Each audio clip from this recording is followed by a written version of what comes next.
So, as you guys know, when we had the economic downturn here in the United States, what did we do? Well, of course, naturally, we rushed to Wall Street and we gave them a blank check and didn't put any strings attached, and then they turned around and gave bonuses to the CEOs who ran their corporations and their companies into the ground, and they brought private jets, and they remodeled their offices for millions of dollars, all on the taxpayer's dime, right? So that's how we handled it here, because we're clowns, and our politicians are so disastrously corrupt. Well, in Switzerland, they decided to go about it a different way. So listen to this. Switzerland is tired of the corporate criminals that they have in their country, and their criminals, of course, are robbing them as well, like ours are here. And so they just passed a great new law. And actually, what it was a direct ballot initiative, so it's not even just law. It's now part of their constitution.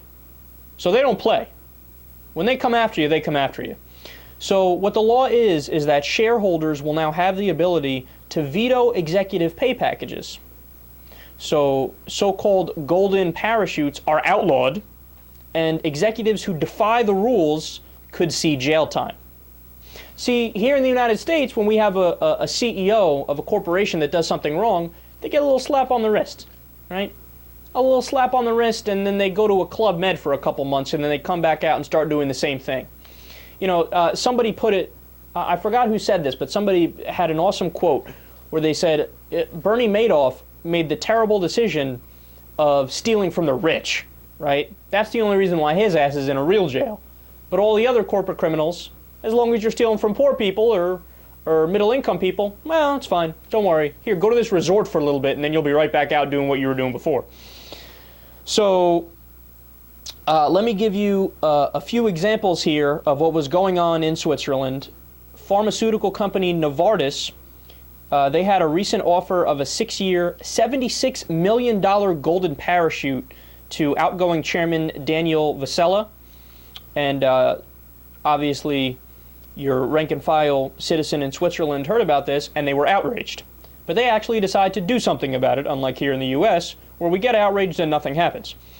UBS chairman Axel Weber was paid $5.3 million when he joined the bank this year. It's another thing that got under their skin. So compare all those numbers with the fact that your average Swiss citizen makes $73,500 a year, and that's why they said, well, this doesn't make any sense. These people are getting paid this ridiculous amount of money, and they're not even necessarily doing a great job. And of course, we're no stranger to that here in the U.S. To give you some examples of that, Citigroup's CEO Vikram Pandit, you guys remember this, he walked away with millions of dollars after having vaporized most of his company's value. So in today's day and age, it doesn't even matter if you're a CEO and you do a terrible job, you still expect to get paid.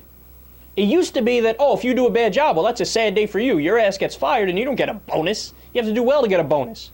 Now, since the CEOs are the actual welfare queens, it's the opposite. So they expect to get money regardless of what their performance is. And of course, this is another example which is just shows you unbelievable audacity. Duke Energy paid its former CEO $44 million for working literally one day. So we never addressed the problem in the U.S., and as a part of Dodd-Frank, which was our financial reform, shareholders of corporations can vote on the same issue as they can in Switzerland, but get this, it's non-binding. So what happens if all the shareholders get together and say, we don't think you should be getting paid those $27 million for running the company to the ground? It doesn't matter that they say that. It's essentially kabuki theater, because the executives can go, that's nice, we're going to pay them that anyway. What we have here is a disgusting system, a system that is rotting from within.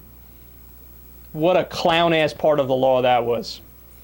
And by the way, I love how all of the different magazines and articles are framing this as, really strict laws going into place, and they're really cracking down, right?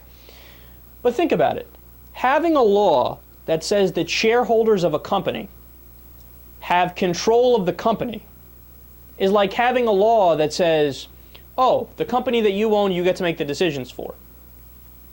It's the most normal, common sense law in the world. In fact, you almost can't believe that that wasn't the way it worked for a long time. So, in other words, here in the U.S., if you're a shareholder and you own, I don't know, 5, 10% of a company and you're on a board of shareholders, you don't have final say over the direction that the company goes in. The CEO does. How does that make any sense?